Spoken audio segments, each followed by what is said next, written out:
What's up, you guys? It's your boy Jay. And listen up, because today we are leaving the city, we are logging off, and we are touching some real, authentic grass. I'm talking about escaping the noise and diving headfirst into the heart of the Philippines. Yes, mofos, we are talking about the real provincial life, where life is simple, sweet, and so serene. I know you see all the glam on the gram, the beaches, the parties. But let me tell you, the real tea, the real soul of the Philippines, it's right here, in the probinsya. From carabaos to coconut trees, we're about to dive into a world that's way more real than your filtered reality. So grab your cinelas, put some Vicks on your chest for the fresh air, and get ready to live like a local. This isn't your typical tourist trap tour, okay? We're going beyond the guidebooks. We're getting down and dirty, literally. I'm talking about waking up to the sound of roosters, not your annoying iPhone alarm. I'm talking about neighbors who are basically your built-in besties and titas who will feed you until you physically cannot move. This is the life that grounds you, that reminds you what's actually important. It's slow, it's full of heart, and honestly, it's the kind of vibe that can cure like anything. You think your little meditation app is doing something? Girl, try watching a sunset over a rice field. That's the real mindfulness right there. So if you're tired of the hustle, the traffic, and the drama, you've clicked on the right video. We're stepping into the heart of the Philippines, a place that's soothing to the soul and will make you want to throw your phone into the ocean. Just kidding. Kinda. But for real, I'm so excited to share this part of our culture with you. It's the side you don't always see, but it's the one that truly defines what it means to be Filipino. Let's get into it, you guys. Let's experience the Buhay Probinsya. Yes! Okay, first things first, you need to throw your watch away. Literally, yeet it into the bushes. In the province, time moves different, period. It's not about the 9-to-5 grind or rushing to your next appointment. Here, life flows with the sun. People wake up when the roosters start their daily concert. And trust me, it's a full-blown production. You rise with the light, you feel the cool morning air, and you just breathe. The day isn't dictated by a calendar full of meetings. It's shaped by the needs of the land, the weather, and the simple, beautiful rhythm of nature. It's a vibe that forces you to slow down, to be present, and to actually notice the world around you. It's a whole mood. And when the sun goes down, oh honey, that's when the real magic happens. The sky puts on a show for you, painting itself with colors you didn't even know existed. There are no city lights to wash it out, just a blanket of a million, billion, zillion stars. You can actually see constellations, can you believe? Evenings are for sitting on the porch, telling stories with your family, or just listening to the sound of crickets. It's a deep, peaceful quiet that you just can't buy. It's the kind of quiet that lets you hear your own thoughts for once, instead of, sirens and your upstairs neighbor's questionable music taste. It's a gentle rhythm, and once you sync up with it, you'll never want to go back. In the city, you could live next to someone for 10 years and not even know their name. Awkward. But here in the province, your neighbor is your tita, your tito, your aunt, your kuya. They are your family, full stop. The concept of mind your own business kinda doesn't exist, but in the best way possible. If you're cooking something, you make extra for the house next door. If someone's roof is leaking, the whole neighborhood shows up with tools and snacks. It's called bayanihan, and it's the most beautiful thing. It's the spirit of communal unity, of helping each other without ever being asked. It's just what you do. And let me tell you, when there's a problem, the whole barangay, that's like our local village or district, mobilizes faster than a Taylor Swift ticket drop. It's a system built on trust and a genuine love for one another. You're never alone here. If you run out of sugar, you just shout over the fence. If you need someone to watch your kids, there are 5 titas ready to volunteer. It's a safety net made of people, and it's stronger than any security system. This is the heart of Filipino culture. This powerful, unbreakable bond that turns a simple neighborhood into one giant, loud, and loving family. Let's be real. Life here is all about the land. It's in our DNA. We are children of the soil, okay? Daily life isn't about chasing promotions. It's about chasing the seasons. It revolves around planting rice, harvesting coconuts, and listening to what Mother Nature is telling us. You don't just see green rice fields and coconut trees everywhere. You live with them. They are your grocery store, your office, and your backdrop for everything. Waking up and seeing a carabao, our national bestie, just chilling outside your window is a normal Tuesday. It's a life where you're deeply connected to the source of your food and your livelihood. You learn to respect the earth because you see every single day how it provides for you. From the fish in the river to the vegetables in the backyard garden, everything is a gift. This isn't some trendy farm-to-table concept. This is just life. You learn the smell of rain before it comes, you know which fruits are in season, and you understand that we are just one part of a much bigger, more beautiful ecosystem.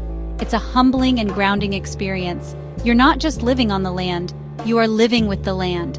And that connection, it's something that feeds not just your body, but your soul. Okay, let's talk about the daily grind, provincial style. It's not glamorous, I'll tell you that.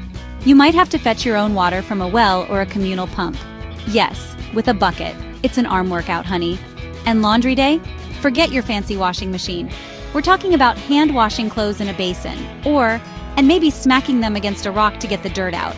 It sounds like hard work, and it is, but there's a weirdly satisfying feeling to it. It's real, it's raw, and it makes you appreciate the simple things so much more. You don't just press a button, you are part of the process. And cooking? Get ready for the best food of your life, cooked over a wood-fired stove, or the smoky flavor it gives the food is something a gas range could never, ever replicate. These simple daily routines might seem like chores, but they're actually moments of connection. You're fetching water with your cousins, gossiping while washing clothes with the titas, and learning secret family recipes while crowded around the fire. Life isn't about convenience. It's about authenticity. It's in these simple, repetitive tasks that you find a richness and a joy that's so pure and so real. The laughter you share while scrubbing a shirt is more valuable than any luxury item. Period. If you think the province is sleepy and boring, you have clearly never been to a town fiesta. Girl, it is the event of the year. Every town has a patron saint, and when their feast day comes around, the entire place explodes with color, music, and so much food. The streets are filled with parades, marching bands, and people dancing. Every house has an open door, literally. You can just walk into a stranger's home and they will feed you like you're their long-lost child. It's a week-long celebration of faith, community, and just being extra. It's the best kind of chaos. But it's not just about the big parties. Culture is woven into the fabric of everyday life here. You'll see it in the local artisans weaving intricate mats or carving wood. You'll hear it in the folk songs the elders sing. You'll feel it in the ancestral rituals that are still practiced to honor the land and the spirits. These aren't things you see in a museum. They are living, breathing traditions passed down through generations. It's a beautiful reminder that our roots are deep and our culture is vibrant and resilient.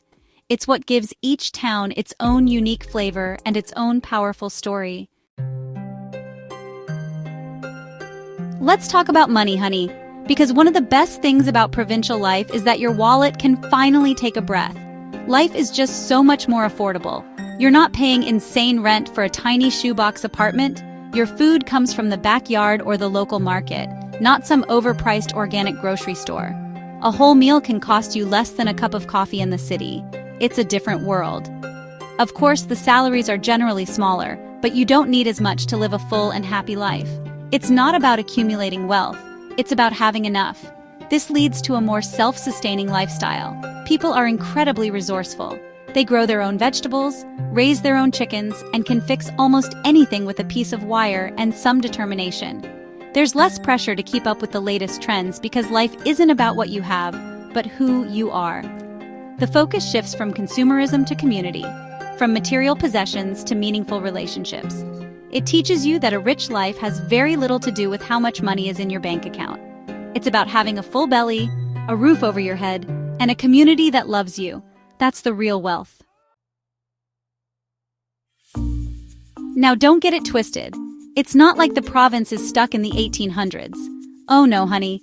This is where modern life does a beautiful little dance with tradition. You'll see a farmer on his carabao texting on the latest iPhone. You'll see grandmas watching their favorite K-dramas on a tablet after a long day of weaving. Wi-Fi signals might be a little shy sometimes, but they're here. Motorbikes and tricycles are zipping down the same roads where kids are playing traditional street games. It's a fascinating, beautiful blend of two worlds coexisting. The younger generation, like me, is bringing new ideas and a global perspective, but with a deep respect for our roots. We're starting online businesses from our ancestral homes, we're using social media to promote local tourism and crafts, and we're finding ways to innovate while honoring the wisdom of our elders. It's not about choosing one over the other, it's about integrating them. It proves that you can be connected to the world and still be deeply connected to your community and your culture. It's the best of both worlds, creating a future for the province that is as vibrant and dynamic as its past. And that, you guys, is a little taste of it's more than just a place, it's a feeling, a rhythm, a way of life. It's the gentle hum of the community, the taste of food cooked with love, and the peace of a sky full of stars. I know it's so easy to just stick to the popular beaches and the big cities, but I am encouraging you, no, I am you, to go beyond the guidebooks. Go find a small town that's not on the tourist map. Get lost on a dirt road, talk to the locals, listen to their stories, and let them feed you. Experience the real, the raw, and the incredibly rewarding provincial life for yourself. This is the heart of my country, the soul that beats beneath the surface. It's where our strongest values, family, community, resilience, and joy, shine the brightest. It's a life that reminds you to slow down, to appreciate the little things, and to connect with what truly matters. So please, do yourself a favor. When you plan your trip to the Philippines, or even if you live here and have never done it, make time for this. It will change you, I promise. It will fill you up in ways you didn't even know you were empty. So what are you waiting for? Pack light, keep an open heart, and get ready to fall in love with it's sweet, it's simple, and I swear to you, it is serenely unforgettable. Thank you guys so much for watching, and I'll see you in the next one. Mwah. Bye.